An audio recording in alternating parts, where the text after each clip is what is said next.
Hello everyone and welcome to my very first attempt at making a Let's Play of Sword of the Stars, a 4X game along the similar lines as the Total War series, except, well, in space. Now, I am the first to admit that I am not the best at this game.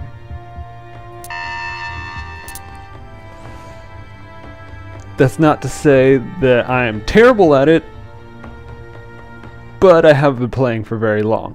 So it should be interesting to watch me fumble about trying to play this.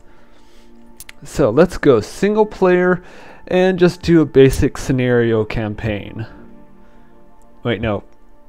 Wrong one. Single player custom campaign. That's what I was trying to do. And just to mix things up a bit, we're going random for our map. And we're going to lessen it to 6 players just so we're not totally screwed. Going to bump it up to 2 starting colonies and a total of 8 starting resources, as well as severely boosting our total initial treasury to 400,000. Strategic turn length of unlimited and 200 seconds for combat turn length. This all will make sense eventually.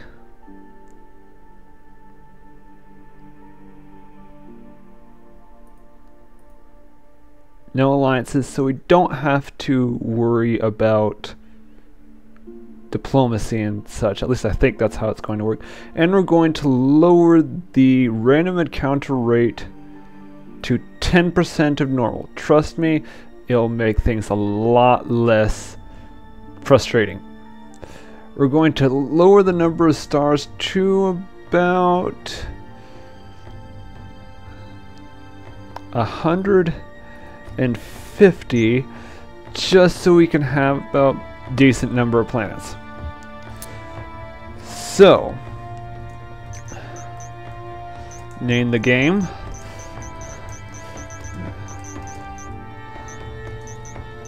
Let's play Sword of the Stars.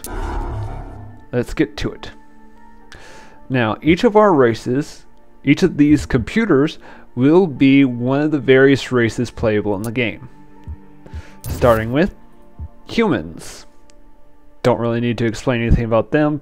Pretty self-explanatory. Next up comes the Hivers, a race of bug people. Now, they're probably one of my second favorite races, mainly because they have pretty good at defense, which I tend to be, but I'm not going to be playing as the Hivers today. The next race in line are the Tarkas, a race of lizard people. And while they're a fairly easy race to start out with, I'm not a particular fan of the design of the species or of the look of their ships, so I'm not playing as them either.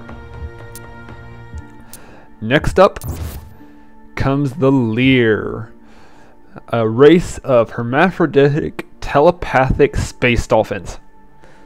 Yes, you heard that right. They are a very interesting race and actually rather fun and easy to play as, all things considering.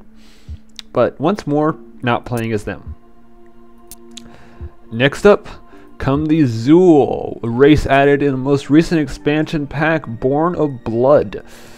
They are a very violent race, very materialistic, and they'll most likely hunt you down and rip apart your brain with psychic powers than they are to ever hope to negotiate with you.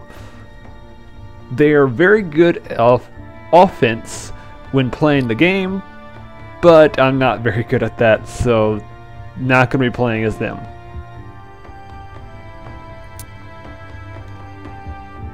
The race I will be playing as is the Morgi, a race of, I guess you could say, crows or mixture of crows and dragons. There's a heavily armored Moragi over there. They're actually pretty cool. Their voices are slightly annoying, but bearable, all things considering. Now we're going to choose the look of our Moragi commander, and I like that look right there.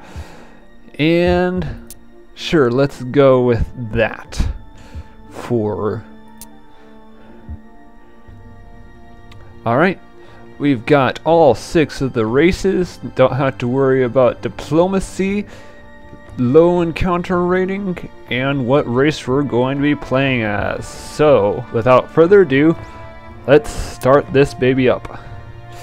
That is a Tarka, enhanced Tarka male, fighting a Zool female. Yes, that is a chick. System update. You get your first hearing of the Moragi voice acting. And here is our galaxy map. Kind of interesting. Several globules of star clusters. Definitely wanting to get all of these explored and prepared for colonization if they're any good. And then moving towards the center map for, well, everything else. Now, the first thing we need to do in this game is go to the design screen. Here you can see all the kind of ships that you can build. You can turn around, get them how they look, and all that kind of stuff. For now, just to get rid of that because it's going to be annoying me, I'm going to just up and delete all of these various designs. The reason why is because in this game, you can actually name what your ships are called. So that's exactly what I'm going to do, starting with the basic light defense platform. Go with simple LDP. We will remember the plan of this ship, my Khan. Simple name, it works. The armor is the most basic type of combat ship available to every army. Every race has their own alteration of the armor design. Now, Moragi tend to start with stealth armor. It's actually not all that good to have it on your early ships because you're not going to be having to worry about it as much. Maybe later on in the game could be useful, but later on in the game you've got cloaking, which is a heck of a lot better than stealth armor. However, one thing we will need to have on all of our ships, recombinant fissionables. It allows our vessels to go faster, which is a big deal. So, the first ship of our new Moragi fleet will be the Crow. It is a most cunning design, Morukan. Yes, I'm going to be naming all of my ships based on various bird-related stuff, I think. Don't be surprised if I end up changing it. Next we have the Colonizer, another very important ship design, as you need these in order to take over planets to get resources. This thing's never going to see combat, so I don't really need to give it a hammerhead design, and I can make it quite a bit cheaper by giving it the standard command, which will be good. So let's call you a Nest. We will remember the plan of this ship, my Khan. Next is a Moragi specialty, along with stealth armor that they usually tend to get for their ships. Moragi also tend to have a lot of ships with drones. Drones are basically swarms of tiny robots that add to the firepower of a Moragi fleet. Having lots of drones in your fleet is actually quite good, because then you can outnumber your foes without actually outnumbering them. So let's call this one a flock, since it's like a flock of birds. It is a most cunning design, Morukan. Next one, extended range. Again, this ship's not going to be seeing much combat, but its primary purpose is a scouter. They've got a lot more fuel and a lot more range, as their name might imply, than any other kind of starting ship. Very good for pairing up with various things to explore nearby systems to find colonizable worlds. So let's name you the Swallow.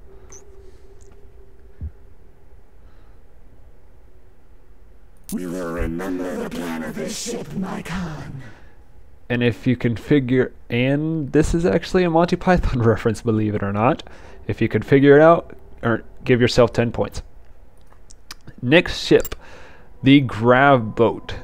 A Morgi specific ship, no other race gets these, for one particular reason. The Morgi, the way their ships work is the more ships are in a specific fleet, the faster their fleet goes. You can even add these things to a Morgi fleet to make them go even faster.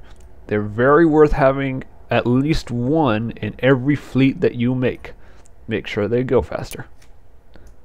We're gonna call you a thermal, helping birds fly. If you don't know what a thermal is, Google it. You'll find out. It is a most cunning design, Moroccan. Next up, tankers. One of the most important ships for any race's fleet. As you can imagine, being starships, they need a lot of fuel to make it through the distances between space. And this is what the tanker is for. I don't intend for these tankers to see combat, so they're not getting the hammerhead design yet either. Though I may end up changing that later in a later design, but for now, this will work. And I'll need tankers to make sure my ships don't run out of fuel midway between their destination and are trapped there. That's not good. That's never fun. You lose an entire fleet like that, it's very possible. So, for tanker, let's see. We will name you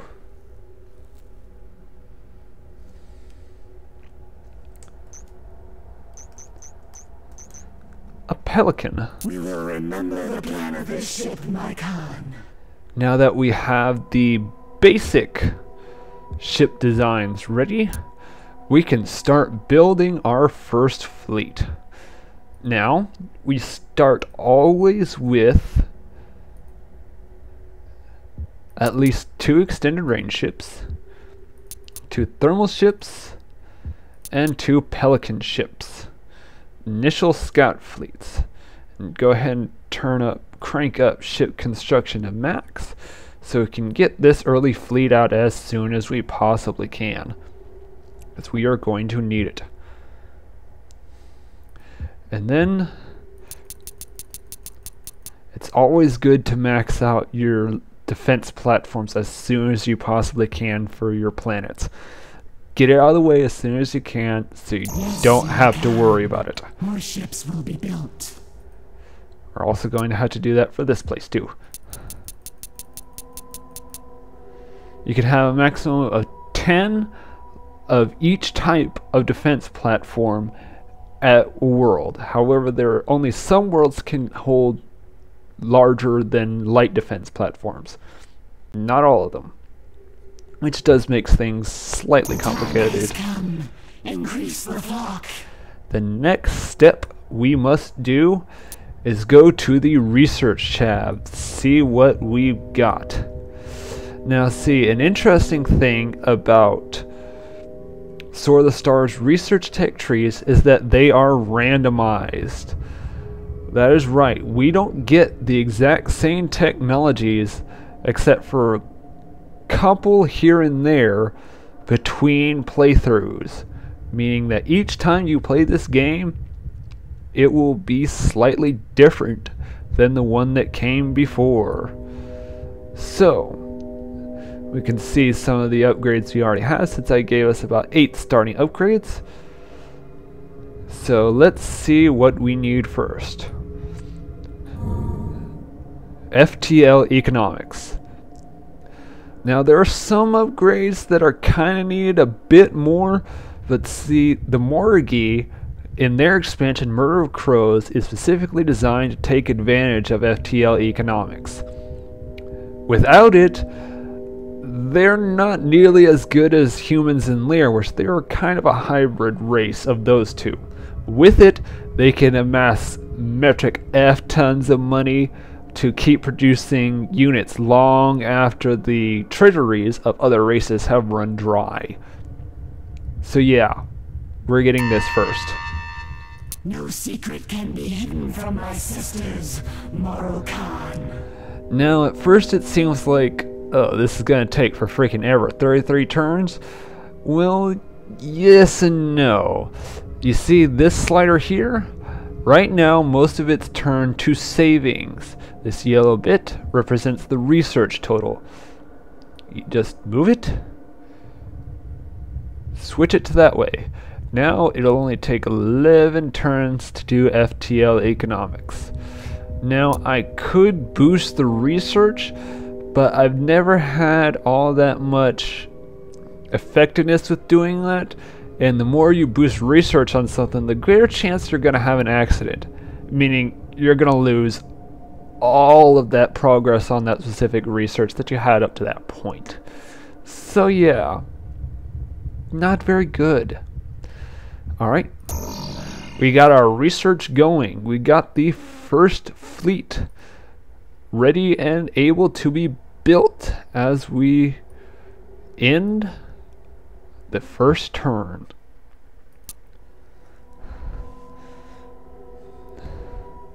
System update. Unfortunately, we only have enough ships to start out with to make a single exploratory fleet. Now they actually have a really good range, 86.8 light years, a speed of 3 light years per turn. That's not too bad. So let's see what is the closest world to us. 5.1, 13.3, 5.1, 5.1, 5.1. So lots of 5.1. So let's go with the purple star. They were done with their LDPs, just double checking on that. Looks pretty good. So still got one more turn to get this last Pelican out, and then the next turn we're getting a heck of a lot of light defense platforms going around on our homeworld, which will be beneficial. So let's go ahead and end the turn and go on to turn 3. System update. And it only takes one more turn for this exploratory fleet to reach there, and we've got the next exploratory fleet ready and able to move out. As you say, Moral Khan. So you might as well go ahead and send them. While they're going out, we can build more exploratory fleets. I usually like to have at least 4 at a time, just to make sure if one dies, I replace it. Hopefully the worlds that we initially discover are actually good and don't have, like, say, an alien menace on them or an asteroid monitor. If I run into those, you'll see how much they kind of suck. The shipwrights stand ready to build.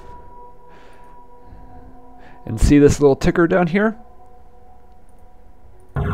Click on that, and it tells you everything that went on in that turn. And you can click on this picture, and it'll highlight which world that event took place on. Really handy, actually. Good to keep an eye on it.